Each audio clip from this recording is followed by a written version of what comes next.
आज की स्टोरी है द थाक मैनीटर पार्ट 2। इसको लिखा है जिम कॉर्बेट ने। इसका पहला भाग हमने पहले वाले वीडियो में आपको सुनाया था। ये पार्ट 2 है। तो जिम कॉर्बेट आगे लिखते हैं, मेरे सभी मिलने वाले और मुखिया भी जब चले गए तो मैं नाश्ते के लिए बैठ गया। मेरे सेवक ने मुझे बताया कि सेम गांव के मुखिया कल शाम कैंप पे आए थे। वे कह गए हैं कि उनकी पत्नी ने रक्त की रेखा देखी, ठीक वहीं जहां उनकी मां को मारा गया था। उन्होंने यह भी कहा कि वे आपकी प्रतीक्षा करेंगे कल सवेरे लद्या नदी के घाट पे। मैं नाश्ता करके उस रक्त रेखा का निरीक्षण करने के लिए निकल पड़ा। जब मैं नदी पार कर रहा था तो चार आदमी मेरी ओर जल्दी जल्दी चले आ रहे थे। सूखी धरती पे आते ही उन्होंने बताया कि सेम के ऊपर चुका और थाक के बीच में उन्होंने वादी में टाइग्रेस की रोर सुनी है। पानी के शोर में रोर सुनाई नहीं दी। मैंने उन लोगों को बताया कि मैं सेम की ओर जा रहा हूँ, उसके बाद मैं चुका गांव में आऊंगा। मुखिया अपने घर के पास मेरा इंतजार कर रहा था। उसकी पत्नी मुझे उस स्थान पर ले गई जहां उसने वह खून की रेखा देखी थी। यह रेखा खेत के साथ साथ होती हुई बड़ी बड़ी शिलाओं को पार करके आगे निकली। वहीं एक चट्टान पे काकड़ हिरण के बाल दिखाई दिए। थोड़ा आगे चल के मुझे तेंदुए के पैरों के निशान दिखाई दिए। उनको देखते देखते ही मुझे टाइगर की आवाज सुनाई दी। मैंने अपने साथियों को चुपचाप बैठे रहने के लिए कहा। मैं ध्यान लगाकर सुनता रहा ताकि उसकी पोजीशन का अनुमान लगा सकूं। फिर प्रत्येक 2 मिनट के बाद आवाजें आने लगी। ये टाइग्रेस की बुलाहट थी और थाक के नीचे 500 गज की दूरी से गहरी खड्ड से आ रही थी। यह खड्ड जो आम के पेड़ के नीचे से निकलते झरने के समानांतर चलते हुए कुमाया चाक मार्ग को पार कर रही थी। मुखिया से मैंने कहा कि तेंदुए को हम फिर कभी देखेंगे। इस समय टाइग्रेस के पीछे जाऊंगा। मैं तेजी से चलता हुआ कैंप की ओर चला। रास्ते में से प्रतीक्षा करते हुए चारों साथियों को भी अपने साथ ले लिया। कैंप पहुंच के मैंने देखा कि एक भीड़ मेरा इंतजार कर रही है। इसमें अधिकतर लोग दिल्ली से आए हुए आरी चलाने वाले बड़े ही थे। उनके अलावा छोटे छोटे ठेकेदार, एजेंट, क्लर्क, इन्वेस्टर्स जिन्होंने लद्या में लकड़ी काटने और सड़क बनाने के टेंडर लिए हुए थे, वे सभी मुझसे मिलने आए थे। ये लोग चूका गांव में मेरे रहने की अवधि यानी कि टाइम पीरियड जानना चाहते थे। उनका कहना था कि लकड़ी काटने वाले या सड़क बनाने वाले पहाड़ी घरों को लौट गए थे। यदि मैं 1 दिसंबर को चला जाऊंगा तो सारे मजदूर और वे स्वयं भी उसी दिन वापस चले जाएंगे। कोई भी डर के मारे न तो सो सकता है, न ही खा पी सकता है। इसलिए मेरे बिना यहाँ कोई भी रहने को तैयार नहीं होगा। मैंने 27 नंबर को उन्हें बताया कि अभी 2 दिन और 2 रातें बाकी हैं। इतने में बहुत कुछ हो सकता है और यदि नहीं तो 1 दिसंबर की सुबह के बाद मेरा यहाँ पे रहना पॉसिबल नहीं होगा। टाइग्रेस ने अब तक चिल्लाना गर्जना करना बंद कर दिया था। मेरे सेवक ने मेरे लिए कुछ नाश्ता बना दिया तो खाकर मैं थाक गांव की ओर चल पड़ा। मैंने सोचा था कि यदि उसकी आवाज फिर से आई तो मैं उसका पीछा करने की कोशिश करूंगा। यदि उसने कोई आवाज नहीं निकाली तो मैं मृत भैंसे के आसपास रहकर ही उसकी प्रतीक्षा करूंगा। मुझे उसके चिन्ह मिल गए थे। वह खड्ड में किस ओर से गई थी यह भी पता लग गया था। फिर भी मुझे उसकी पुकार सुनाई नहीं दी। मैंने अपने साथ लाए हुए बिस्किट और चाय पी। मैं फिर से बादाम के पेड़ पे अपनी सीट पे बैठ गया। इस समय मुटरी वहां नहीं थी, इसलिए पिछली शाम की तरह मैं सो भी नहीं पाया। मुटरी एक बर्ड होती है जो अलर्ट करती है। यदि टाइगर अपनी शिकार की ओर पहली रात को लौटा नहीं तो उसका अर्थ यह नहीं कि उसने उसे छोड़ दिया है। मैंने कई बार टाइगर को 10वीं रात को भी लौटकर बचे हुए मांस को खाते हुए देखा है। यह भोजन ताजा तो नहीं कहा जा सकता। इस समय मैं टाइगर के मारे हुए शिकार पर नहीं बैठा था। यह पशु किसी और का मारा था। उसी में से बाघ ने थोड़ा सा खाया हुआ था। यदि वह नरभक्षी नहीं होता तो दूसरी रात उसके लौटने की आशा नहीं करता। इसलिए मेरा बादाम के पेड़ पे सारी रात बैठना लॉजिकल था। एक पक्ष यह भी था कि उसने भैंसे में बिल्कुल भी रुचि नहीं ली थी, इसलिए मैं पेड़ पे बैठा तो रहा, परंतु मेरे मन में शूट करने का मौका मिलेगा इसकी उम्मीद बहुत कम थी। पेड़ पे बैठना बहुत ही तकलीफ भरा था क्योंकि जिन रस्सियों पर मैं बैठा था वे मेरे शरीर में चुभ रही थी।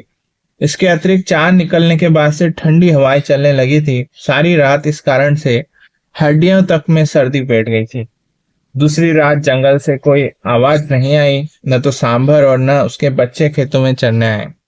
चांदनी रात के बाद दिन का प्रकाश अभी आने वाला था कि दूर से बाघ की आवाज आई, परंतु मुझे उसकी आवाज किस दिशा से आई है इसका कोई अनुमान नहीं लगा। कैंप लौटने पे मेरे सेवक ने गर्म चाय और नहाने का प्रबंध किया हुआ था।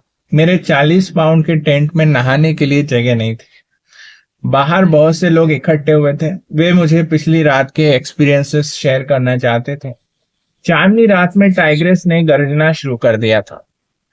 थोड़ी थोड़ी देर में वह बोलती रही, फिर कुमाया चाक की ओर मजदूरों के कैंप की ओर निकल गई।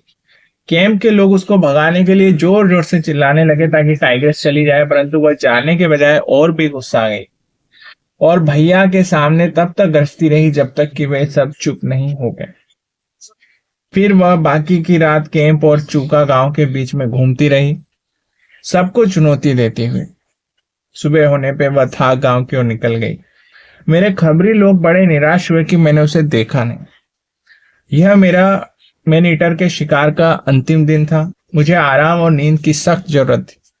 फिर भी मैंने फैसला किया कि जो समय बचा था उसमें अंतिम बार मैं बाघिन से संपर्क करने की कोशिश करूं। चूका गांव और सेम ही नहीं बल्कि आसपास के गांव और विशेष रूप से तल्ला देश के लोग बहुत ही एक्साइटेड थे। इस प्रदेश में कुछ वर्ष पूर्व मैंने 3 टाइगर को मारा था। उनका कहना था कि अब की बार भैंसी की बजाय बकरियों से टाइगर को अट्रैक्ट किया जाए। उनको खुश करने के लिए मैंने भी हाँ कर दी, हालांकि मुझे इसमें सक्सेस की उम्मीद नहीं थी।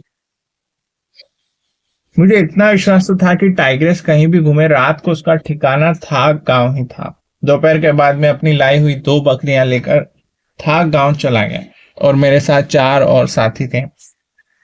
चूका गांव से थाक गांव तक का रास्ता मैं आपको पहले भी बता चुका हूँ, बहुत सीधी चढ़ाई का है। 4 मील चलने के बाद पहाड़ खत्म होकर थोड़ा सा मैदानी टुकड़ा आ जाता है जो आम के पेड़ तक जाता है। उसके बाद यह रास्ता घने जंगल का है। वहां पे 2 खड्डे हैं जहां आम का पेड़ है और जहां मैंने 2 रातें बिताई थी। यहाँ बहुत बड़ा एक बादाम का पेड़ है और वहीं पे बैठना चाहता था मैं। वहां से मुझे बकरियां भी दिखाई देगी। एक को खड्ड के किनारे और दूसरे को खड्ड की दाईं ओर बांधना चाहता था। वहां से मुझे मृत भैंसा भी दिखाई देगा। ये तीनों बिंदु पेड़ से थोड़ी दूरी पर थे। मैंने अपनी 275 राइफल और 250 400 की राइफल अपने पास रख ली थी। चूका गांव तक की जो चढ़ाई थी वो मेरे लिए बहुत थकाने वाली थी। मैं सपाट भूमि पे पहुंच चुका था। तभी मुझे टाइग्रेस की रोर सुनाई दी जो 150 गज से मेरी बाईं ओर से आ रही थी। यहाँ की जमीन घनी कांटेदार झाड़ियों से भरी थी और पेड़ लताओं से ढके थे। बीच बीच में तंग और गहरी खड्डों से यह जमीन कटी हुई थी। उस जगह बड़े बड़े पत्थर थे। ये रास्ता मेन ईटर का पीछा करने के लिए बहुत कठिन था। कुछ भी कदम उठाने से पहले जान लेना जरूरी था कि टाइग्रेस कहीं लेटी हुई तो नहीं थी। दोपहर का 1 बजे था और इस समय वह घूम भी रही हो, ऐसा हो सकता है। वह किस दिशा में होगी यह अभी पता नहीं था। मैंने अपने आदमियों से मेरे पीछे बैठने को कहा। मैं ध्यान से सुनने लगा और उसी समय वह दोबारा से बोली। वह 50 गज पे थी। खड्ड में से होती ही था गांव की ओर जा रही थी। यह बात वास्तव में एक्साइटेड करने वाली थी क्योंकि जो पेड़ मैंने चुना था वह खड्ड से 50 गज पर ही था। अपने साथियों को चुप रहने का संकेत करके हम तेजी से चल पड़े। अभी हम पेड़ तक पहुंचने के लिए 200 गज और चलना था। वहां तक के रास्ते में बहुत ही घनी झाड़ियां थी। कलगी मयूरों का एक झुंड वहां से उठ के चीखता हुआ निकला। मैं झुक गया। थोड़ी देर कुछ नहीं हुआ तो हम सावधानी से बिना बाधा के पेड़ तक पहुंच गए। हमने एक बकरी खड्ड के किनारे पे बांधी, दूसरी दाईं तरफ पहाड़ी के नीचे की ओर बांधी। मैं अपने साथ के 4 आदमियों को खेत के किनारे ले गया। उनको समझाया कि जब तक मैं उन्हें लेने न आऊं वे मुखिया के घर ऊपरी बरामदे में बैठे रहे। मैं भागते हुए पेड़ तक पहुंच गया। मैं पेड़ पे 40 फुट की ऊंचाई तक चढ़ गया। फिर रस्सी से बंधी राइफल को ऊपर खींच लिया। अब मुझे बकरियां और मृत भैंसा तीनों दिखाई दे रहे थे। मेरी 275 राइफल का निशाना अचूक था। मुझे पूरा विश्वास था कि यदि टाइग्रेस दिखाई दी तो मैं निश्चित रूप से उसे शूट कर सकूंगा। दोनों बकरियां शुरू से साथ साथ रही थी। अलग अलग रहना उन्हें अच्छा नहीं लगा। वे जोरदार आवाज में एक दूसरे को बुला रही। सामान्य स्थितियों में बकरी की आवाज 400 गज तक सुनी जा सकती है। यहाँ स्थितियां असामान्य थी। हवा बहुत तेज थी। टाइग्रेस ने उनकी आवाज न सुनी हो, यह लगभग इम्पॉसिबल था। और यदि वह भूखी थी तो मुझे एक अच्छा शॉट मिलने का पूरा अवसर था। पेड़ पे बैठे हुए मुझे 10 मिनट हुए थे कि काकड़ हिरण 3 बार भौंका और तीसरी आवाज में एक सवाल था। स्पष्ट था कि झाड़ी में कोई सांप था जो न मयूर न काकड़ किसी को भी पसंद नहीं था। मेरी सीट बहुत ही कष्टदायी थी। सूरज की किरणें गर्माहट दे रही थी, इसलिए अगले 3 घंटे मेरे आराम से बीते। 4 बजे सूरज ऊंचे पर्वत के पीछे चला गया। उसके बाद असह्य ठंडी हवा चलने लगी। 1 घंटे तक तो मैं ठंड को सहता रहा। उसके बाद मैंने हथियार डाल दिए क्योंकि सर्दी से मुझे शीत ज्वर की कंपकपी हो रही थी। उसी समय टाइग्रेस आ जाती तो गोली मारना संभव भी नहीं होता क्योंकि काफी ठंड थी। मैंने राइफल में रस्सी बांधी, उसे नीचे लटका दिया। मैं नीचे उतरा और खेतों की ओर अपने आदमियों को बुलाने चला गया। बहुत कम लोग होंगे जो काम पूरा न होने पे डिप्रेशन में नहीं जाते होंगे। कठिन रास्ते पे वापस लौटता हुआ मैं भी दुख में डूबा हुआ था। मेरा यह प्रयास केवल मेरे लिए नहीं बल्कि बहुत से लोगों की आशाओं के साथ जुड़ा हुआ था। यह मुहिम एक दिन की नहीं थी। घर से यहाँ तक आने जाने की यात्राओं पर निकला समय निकाल दे तो 23 अक्टूबर से 7 नवंबर और फिर 24 से 30 नवंबर तक मैं मेनीटर के पीछे लगा हुआ था। आप लोगों में से केवल वही इस अनुभव के त्रास को समझ पाएंगे जिन्होंने अपने गले पे टाइगर के दांतों के गड़ने के डर के साथ जीवन जिया। दिन रात और हफ्तों इस उम्मीद में जीना नसों पे कितना दबाव डालता है, यह कौन जान सकता है। फिर भी मेरा शिकार मैन ईटर ही था। उसको शूट करने में असफलता उन सबको प्रभावित करती है जो इस काम में मेरे साथ हैं या फिर वे लोग जिनके घर इस इलाके में हैं। जंगल में व्यापार ठप हो गया। सबसे बड़े गांव के निवासी घर छोड़ के भाग गए। सभी परिस्थितियां विषम थी। निसंदेह वे बदतर होने वाली थी यदि मैन ईटर को मारा नहीं गया। सारे मजदूर अनिश्चित काल के लिए बेकार बैठे नहीं रह सकते, काम तो करना ही है। इसी प्रकार आसपास के गांव के लोग घर बार छोड़कर कब तक खेती बाड़ी नहीं करेंगे। टाइग्रेस जो थी वो अब मनुष्यों से नहीं डरती थी। उसके निर्भीक व्यवहार से यह बात प्रमाणित होती है। उदाहरण के लिए एक लड़की बहुत से लोगों के बीच आम चुन रही थी। टाइग्रेस निधड़क उसे उठा के ले गई। एक स्त्री को उसके घर के बाहर दरवाजे पे ही मार डाला। गांव के बीच में से पेड़ पर से एक आदमी को खींच के ले जाना या फिर हजारों आदमियों को अपनी रोड से ही चुप करवा देना उसके दबंगपन के प्रमाण थे। मैं यहाँ पे अच्छी तरह से जानता हूँ कि मैन ईटर की उपस्थिति का स्थायी या अस्थायी निवासियों के लिए क्या अर्थ होता है। बाजार में जाने वाले लोग, तलहटी में स्थित मंदिर जाने वाले भक्तों की भयातुरता, यह सब किसी को भी डिप्रेशन में डुबो सकते हैं। मुझे लगता था कि मैं जीवन भर इससे उबर नहीं सकूंगा। उस समय मैं खुशी से अपनी 32 वर्ष की सफलता के बदले में टाइग्रेस को मारने के लिए केवल एक अच्छा शॉट खरीद सकता हूँ। मैं आपको 7 दिन के अपने प्रयासों के बारे में बता चुका हूँ कि कैसे मैंने एक शॉट के लिए अपने को झोंका है। पल पल मुझे लगता था कि कोई मेरा पीछा कर रहा है, कोई लगातार छुप के देख रहा है। हर बार जब मैं जंगल से 2 मील तक भी जाता तो जो भी युक्तियां मैंने जीवन में सीखी थी सब टाइग्रेस को मात देने के लिए मैं यूज करता था। मेरी निराशा दुखदायी थी, फिर भी मैं जानता था कि मेरी असफलता मेरे कर्म या निष्कर्ष पे निर्भर नहीं थी। मेरे साथी जब मुझसे मिले तो बताए कि बार्किंग डियर के भौंकने के 1 घंटे के बाद तक टाइग्रेस जो है रोर करती रही, परंतु वे दिशा का अनुमान नहीं लगा पाए। स्पष्ट था कि उसकी रुचि न तो बकरी में थी और न ही भैंसे में थी। आश्चर्य की बात यह थी कि वह दिन के समय उस गांव से निकली जबकि वह स्थान उसका घर बन गया था। हो सकता है कि उसको किसी आवाज ने आकर्षित किया हो, पर मैंने या मेरे साथियों ने किसी भी प्रकार की आवाज नहीं सुनी। तथ्य यह था कि वह जा चुकी थी। मेरे पास और कुछ करने को नहीं था, सो मैं थकी हारी चाल से अपने कैंप वापस चला गया। यह मार्ग मैं पहले बता चुका हूँ। पहाड़ी से मिल जाता है, वहां से चूका गांव तक पहुंच जाता है जो ठाक से 1/4 मील दूर है। जब मैं इस स्थान पे पहुंचा तो पहाड़ केवल कुछ फीट चौड़ा है। उस जगह से दो बड़े खड्ड लद्या नदी में मिल जाते हैं। मुझे टाइग्रेस की आवाज सुनाई दी, फिर मेरी बाई और वादी में से एक बार और फिर उसने रोर की।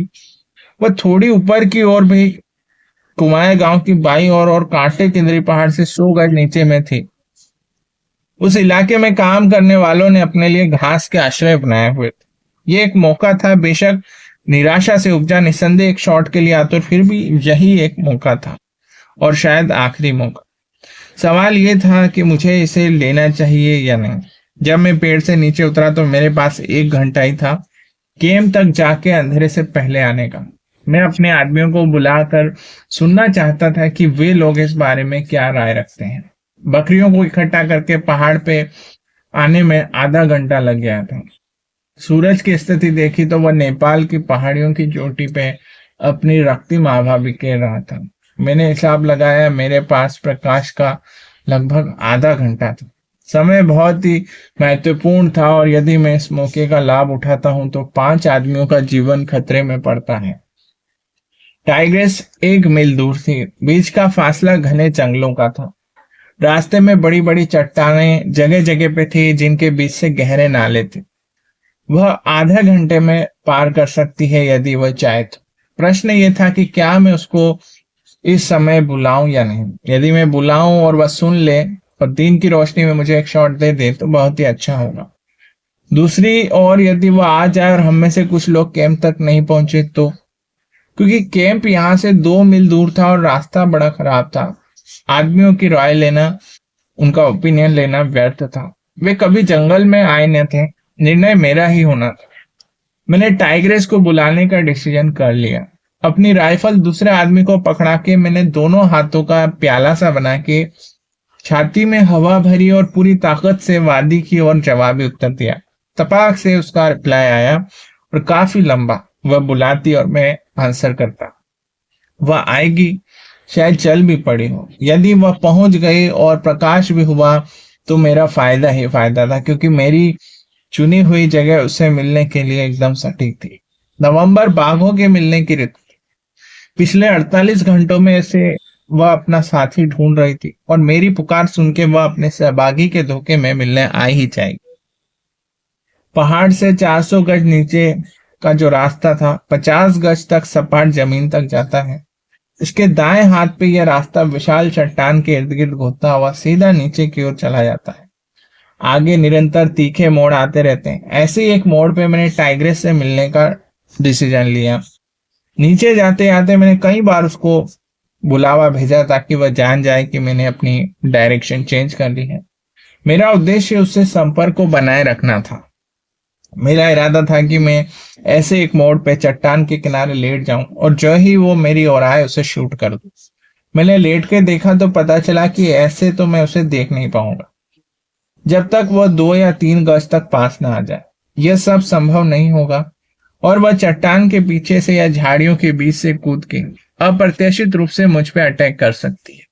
इसलिए मैंने पार्श्व में बैठना उचित समझा। यहाँ मैं आराम से बैठ के प्रतीक्षा कर सकता था। आदमी और बकरियां मेरे पीछे थे या 12 फीट नीचे। अब मंच तैयार था टाइग्रेस के वेलकम के लिए।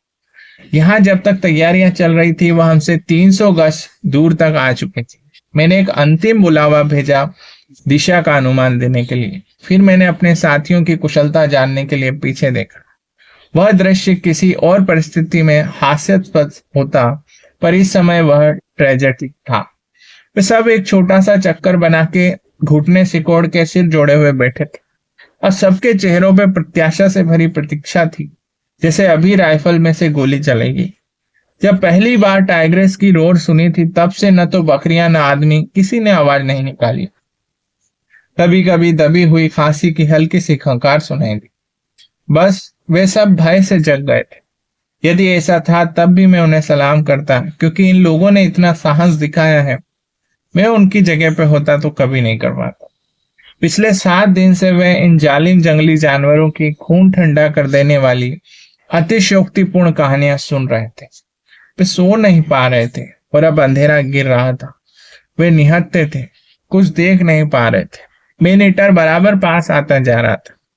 वे विश्वास और साहस के सहारे बैठे थे। मैं एडीबी 450 की राइफल अपने बाएं हाथ में पकड़े हुए था। उसी से मैं शिलाफलक पे अपनी सीट को भी संभाल रहा था। मैं बहुत कष्ट में था। फिर राइफल गिर न जाए इसलिए मैंने अपना रुमाल तय करके उसके नीचे रखा हुआ था। राइफल का मुंह रास्ते की ओर करके रखा गया था। वहां एक जगह उभरी हुई थी। मैंने सोचा हुआ था कि जो ही बाघिन उस चट्टान पर, उस उठान पे आएगी, मैं सीधे उसके मुंह पर गोली दाग दूंगा। खैर टाइग्रेस समान ऊंचाई को मिलाने वाली रेखा पर से न आकर गहरी कट पर से कूद के सीधी वहां पे पहुंच गई जहां से मैंने उसे आवाज दी थी।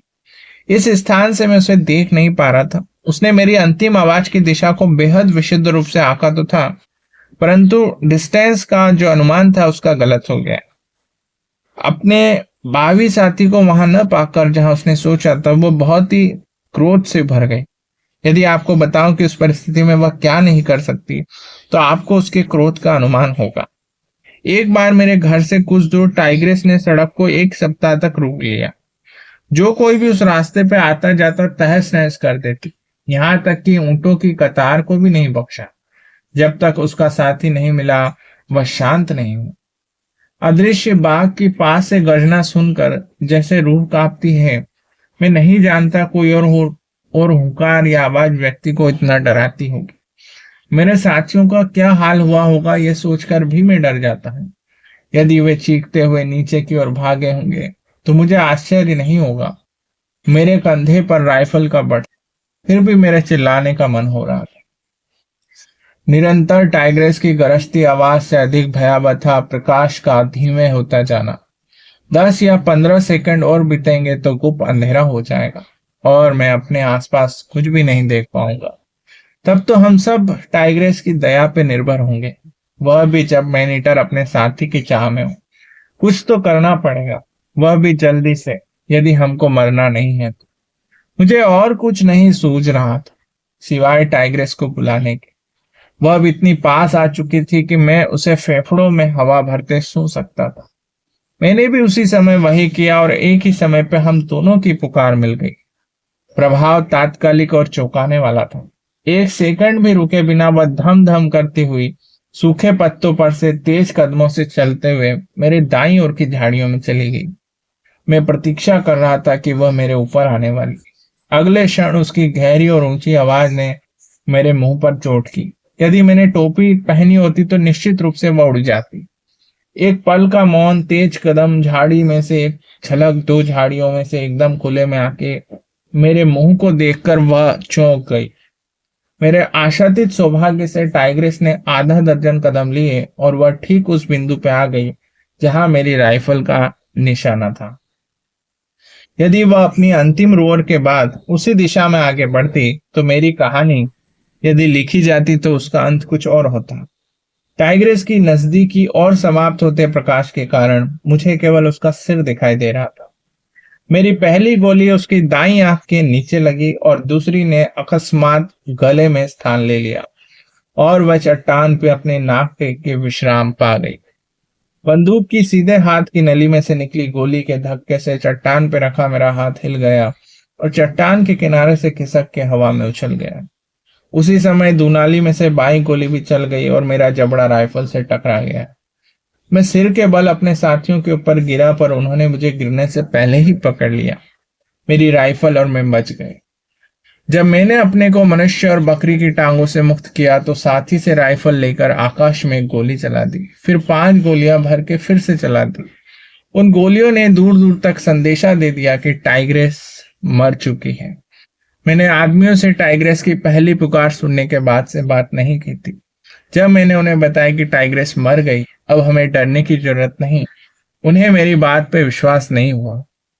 मैंने उन्हें ऊपर भेजा ताकि वे अपनी आंखों से उसे देख सके। मैंने सिगरेट जलाया और अपनी खींची हुई नसों को आराम पहुंचाया। वे लोग बहुत सावधानी से चट्टान के ऊपर चढ़ रहे थे। टाइग्रेस दूसरी ओर थी इसलिए वे आगे नहीं गए। देर रात कैंप में अलाव के आसपास बैठ के उत्सुक श्रोताओं को मेरे साथी अपने अनुभव सुना रहे थे। उनके वर्णन इस पर समाप्त होते और बाघ की गर्जना से हमारे जिगर पानी हो रहे। उसने साहेब के सिर पे मारा और वे हमारे ऊपर आ गिरे। यदि विश्वास नहीं होता तो उनका चेहरा देख। शीशा तो कैंप में बेकार की चीज माना जाता है। यदि होता तो भी मेरे जबड़े पर आई सूजन को झुठला नहीं सकता था। बहुत दिनों तक मुझे केवल दूध पीना पड़ा। मेरी यह चोट जितनी बड़ी थी उतनी ही दुखदाई मेरी पीड़ा थी। जब तक टाइग्रेस को पेड़ की शाखा से बांधा गया, लद्यावादी में सूर्य उदय होने लगा था। दूसरे कैंप और गांव भी किरणों से जाग उठे थे। मेरे 4 साथी बाघिन को बड़े गर्व से गांव ले जाने के लिए उत्सुक थे, परंतु यह काम उनकी सामर्थ्य से परे था। इसलिए मैं उनको छोड़ के मदद लेने चला गया। चूका गांव में पिछले 8 महीने में मेरी 4 यात्राओं में इस मार्ग पर मैं सदा भरी राइफल हाथ में लिए चला था। आज मैं लड़खड़ा रहा था। मेरी परेशानी अपने को गिरने से बचाने की थी। यदि सबसे बड़ी खुशी अचानक दर्द के गायब होने में है, तो दूसरी ऐसी खुशी भय के समाप्त हो जाने में होती है। प्रत्येक दिशा से लोग गाते बजाते थाक गांव की ओर जा रहे थे। कुछ लोग ऊपर की ओर जा रहे थे, टाइग्रेस को नीचे लाने में मदद करने। दूसरे कुछ लोग मेरे साथ कैंप की ओर जा रहे थे। वे तो मुझे कंधों पर बिठा के लाने वाले थे, यदि मैं परमिशन देता तो।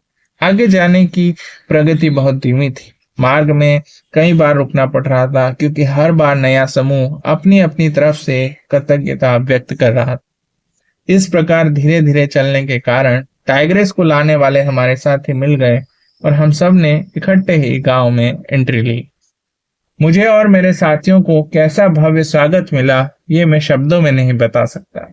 मैंने सारा जीवन जंगलों में बिताया है। मुझ में शब्द चित्र बनाने की क्षमता नहीं है। एक घास के ढेरों को खोलकर उस पे बाघिन के बॉडी को लिटाया गया। बहुत बड़ा अलाव जलाया गया, दृश्य को रोशन करने और गर्मी लाने के लिए, क्योंकि रात अंधेरी थी और उत्तर की ओर से ठंडी हवा बह रही थी। मध्य रात्रि में मेरे सेवक और थाक गांव के मुखिया ने आके सबको अपने अपने गांव जाने को कहा और विश्वास दिलाया कि कल उन्हें बहुत मौका मिलेगा टाइग्रेस को देख के आंखों को तृप्त करने का। जाने से पूर्व मुखिया ने मुझे बताया कि कल सुबह वह थाक गांव के निवासियों को संदेशा भिजवाएगा कि सब लोग अपने अपने गांव चले जाएं। 2 दिन बाद सारी जनता अपने घरों को लौट गई और तब से सब शांति में रह रहे हैं। मध्य रात्रि को भोजन करके मैंने कुंवर सिंह के पास संदेशा भिजवाया कि मैं कुछ घंटों में अपने घर पूर्व निश्चित तिथि पे पहुंचने के लिए यहाँ से चला जाऊंगा और सुबह मिलने के लिए आने वाले लोगों को मेरे चले जाने का कारण बता दीजिएगा। उसने ऐसा करने का वादा किया। उसके बाद मैंने टाइग्रेस की खाल उतारने का काम शुरू किया। पॉकेट नाइफ से टाइग्रेस की खाल उतारने के काम में बहुत देर लगती है, पर यह एक मौका भी है पशु को भीतर से जानने का, जो वैसे कभी मिल नहीं सकता है। मैन ईटर ऐसा क्यों बना, इसका विश्लेषण सही करने का मौका भी मिल जाता है।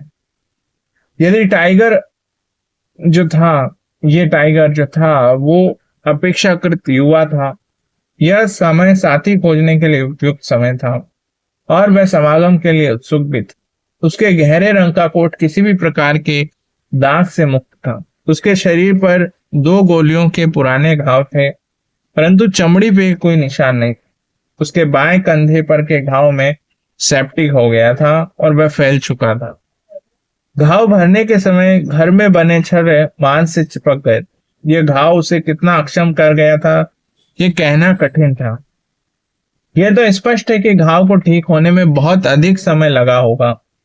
उसके मैन ईटर होने का यह भी एक कारण हो सकता है। दूसरा घाव दाएं कंधे पर था, वह भी छर्रे से ही बना था। महासेप्टिक नहीं हुआ था, वह जल्दी ठीक हो गया था। यह घाव नरभक्षी बनने से पहले के थे। खाल उतारने के बाद मैं नहाया, कपड़े पहने। मेरा चेहरा सूज गया था और दर्द कर रहा था। मुझे 20 मील का कठिन रास्ता पार करना था। मैं जो कहानियां सुना रहा था वे खत्म हुई, साथ ही मैन ईटर का शिकार करने का पेशा भी। मैं भाग्यवान हूं कि अपने पैरों पे चल के आया हूं, थाक के उस आदमी की भांति झूले पे बैठ के नहीं। ऐसे मौके भी आए जब जीवन एक धागे से लटका हुआ था, रोग ने जीवन कठिन बना दिया था। फिर भी इन सब के बावजूद मैं बहुत पुरस्कृत अनुभव करता हूँ, यदि मैं एक भी जिंदगी को बचा सका तो। ये थी कहानी थाक के मैन ईटर की, जिसको जिम कॉर्बेट ने मारा और अकॉर्डिंग टू हिम ये उनका आखिरी शिकार था मैन ईटर का। तो कहानी कैसी लगी कमेंट बॉक्स में बताइएगा जरूर। अच्छी लगी हो लाइक करिए, चैनल को सब्सक्राइब करिए और कहानी को शेयर कीजिए। सुनने के लिए धन्यवाद।